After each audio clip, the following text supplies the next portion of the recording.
If you want an easy way to add warmth and texture to your home, let me tell you about this easy and affordable DIY hack. This has been my most viral DIY to date, and I've gotten so many questions, so I thought I'd do an updated tutorial with everything I've learned along the way. These lightweight utility plywood panels are easy to install and the most affordable way I've found to add warmth and texture to your home. I've listed the material list here for you to screenshot, but I've also linked everything you need in my Lowe's storefront so it's easy to order and pick up in store. First, you'll need to measure the wall you want to add this wood accent wall to.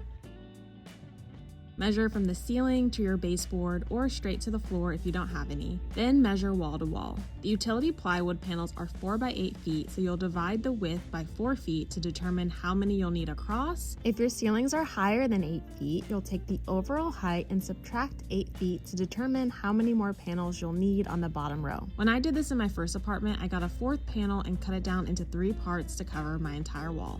You can get these utility plywood panels at Lowe's. They're about $18 per panel at the time of filming this video. Even though I'm a Lowe's creator, I'm not going to gatekeep. My original panels are from Home Depot. You can get these utility plywood panels from either store. Wherever you shop, I recommend sorting through the panels in person because depending on when you go, the wood grain and the tones will vary. I love the groovy wood grain, so if you sort through and they only have the pale panels or you don't like the wood grain, go ahead and try the other store too. If you still don't have any luck, don't worry, that happened to me too. I'll show you how to stain them. My original panels from my first apartment came just like this, no extra stain required. But when I moved, I needed to add an extra panel to complete the accent wall because the wall was a little bit wider and they only had the pale panels when I went back to get more. So let me show you how I stained them.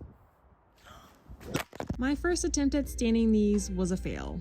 Nothing new here. I did eventually get this method to look a little bit better on my second attempt. You have to get just enough stain on the brush and apply broad strokes, feathering out on the ends so you don't get that splotchy look. Once you've brushed on a bit of stain, wipe as you go so you get a seamless look overall. It was a bit of trial and error, heavy on the error. So if you go this route, I would definitely test it out on a scrap piece of plywood first, so you don't waste a whole panel like I did. Now this method can work, but it's much easier to just use wood conditioner first. As a comparison, this is what utility plywood looks like when you wood condition first, so you can decide if it's worth the extra money to add the Minwax wood conditioner. For the wall, I used Varathane Stain and Special Walnut, and for my wood standing desk, I used the Minwax wood conditioner first, and then Varathane Stain and Early American.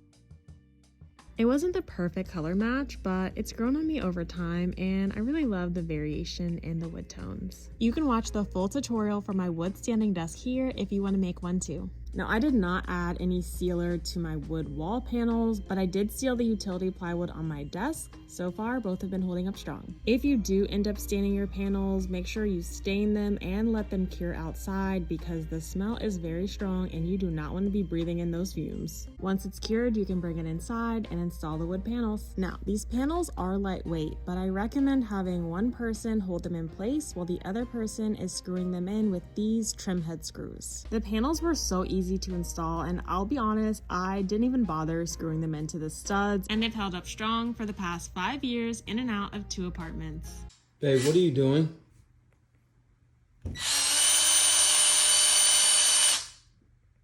Although these panels held up without installing them directly to the studs, if you're renting, well, even if you're not, it's wise to double check where you're drilling. That was a funny little skit I did for a TikTok shop ad, but I accidentally almost had a very major DIY mistake by not using a stud finder. So this is a tool I would invest in to make sure you're not drilling through pipes or anything important so we can bring your vision to life without any expensive fails. Sometimes the panels can bubble up in the middle, so you want to make sure as you're adding your trim head screws, you're pressing it down as you go. For reference, I used about 8 trim head screws down each side and 5 across the top and bottom for the large panels to make sure they're completely flush. One thing to note is you do have to make sure you don't screw the trim head screws in too much or they're gonna go right through the panel and be totally useless. This is what the trim head screws look like up close. This is what they look like from afar, and because they have this antique brass color. They blend in pretty nicely and aren't very noticeable to me. And they're super easy to remove and patch the holes when you're ready to move. I did a lot of insane DIYs in my last apartment and I still managed to get my security deposit back when I moved out. I'll show you how to patch any holes you might leave behind when you remove this towards the end of this video.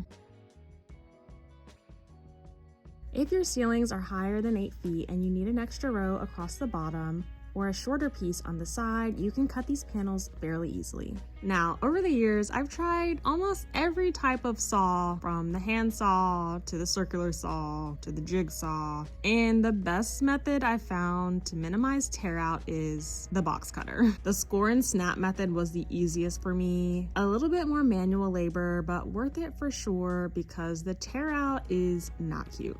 Using a straight edge to score it helps minimize potential mistakes along the way. I hope this doesn't make it worse. If you also don't do the best job cutting your panels down, I got you covered. If you have any gaps, you can paint your wall with black paint. This was at the end of a very long punch list day for me, so I just used black acrylic paint. While that was drying, I cut my panel a little bit straighter, and then once it dried, I reinstalled it, and you can't even tell. So this is a really good hack to camouflage any mistakes you might have.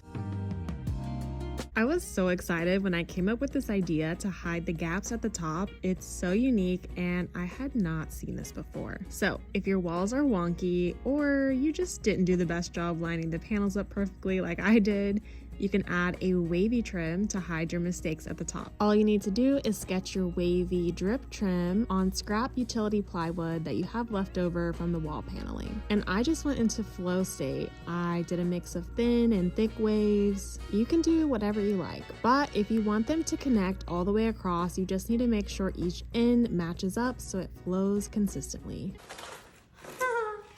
Then you just sand off the jagged edges. I used removable double-sided tape so I would still have access to the screws when I was ready to remove the panels when I moved out. This is my favorite detail of the project because I was stuck for a long time on how to fix my mistakes, and it was such a whimsical way of hiding all of my mistakes at the top. Sometimes you just gotta let loose. Sometimes you gotta go away from the plan and just create whatever's in your head. That's all I got. And this is coming from a perfectionist. Growth is what we call it. I highly recommend this hack when you're doing your project. It's worth the extra time it takes to cut it out. It's groovy and immediately makes your space feel like a warm hug. But if you must take it down whenever you move, I'll show you how. Similar to the install, you'll need one person to hold it in place so you don't have any massive fails.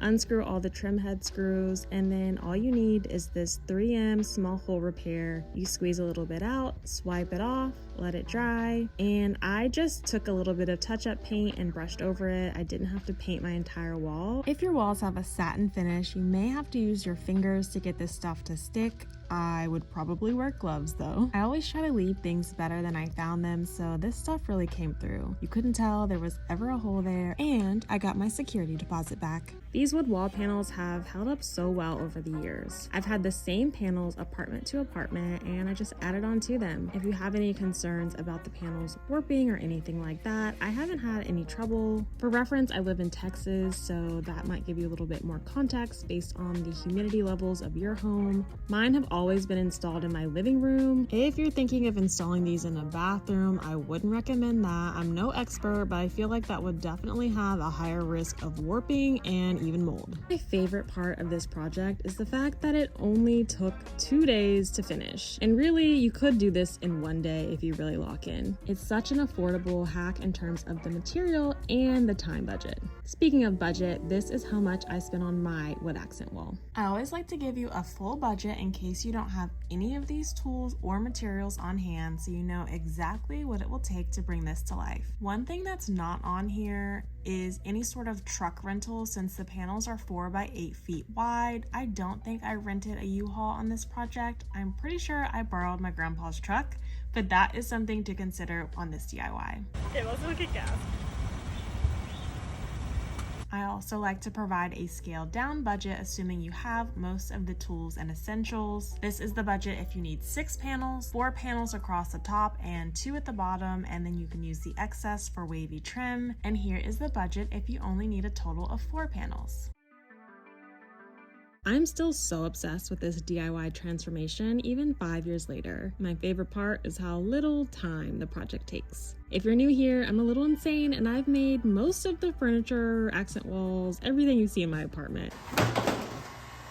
And they usually take months on end of all my free time to get them finished. And this project is simple yet has such a big impact on the transformation and the feel of the space. And I know I can always use some easier wins when it comes to DIY, so hopefully this project inspires you to add a little bit more warmth to your space in a world that wants to paint everything white and gray.